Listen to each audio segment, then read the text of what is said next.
Hey everybody, it's Paul. Um, this is the first in what will hopefully be a series of videos on how to play guitar. Um, I'm going to start with the absolute basics. These are geared towards someone who's never played guitar before. Maybe you just got one for Christmas, or maybe you've had one in the closet for years and finally want to start playing. So I'm going to teach you the very basics. Now, the first thing I want to talk to you about is gear.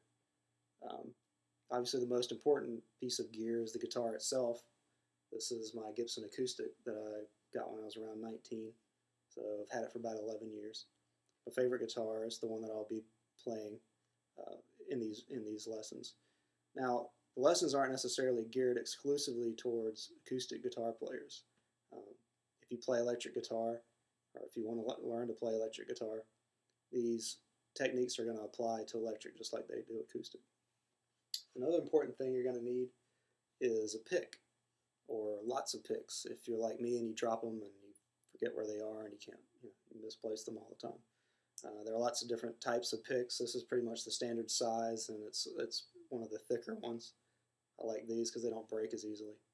You can grab these at any music store or online. Go to Amazon, get 1,000 of them for $1. Pretty cheap.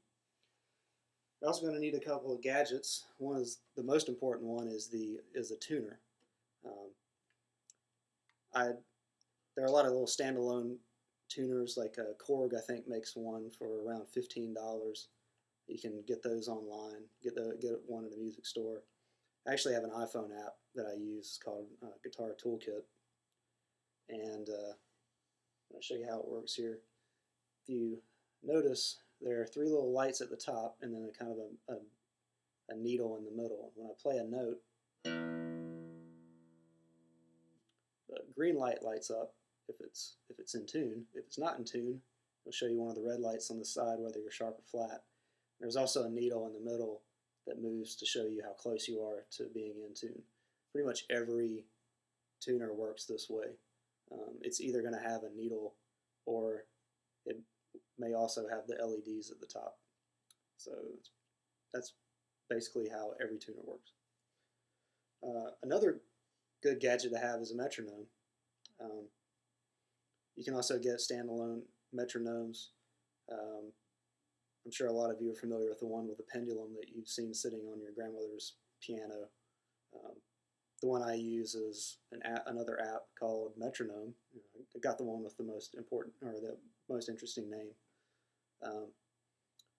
It emulates the old school metronome, and if you see how it works here, when I touch it and pull it back, it ticks, and depending on where this weight is, it'll go faster or slower. Now this thing is really important for getting your rhythm down. That's what most guitar players struggle with at the beginning, is trying to transition between chords, and if you're slow to transition, the metronome is going to show you that, because you're going to hear that you're out of time.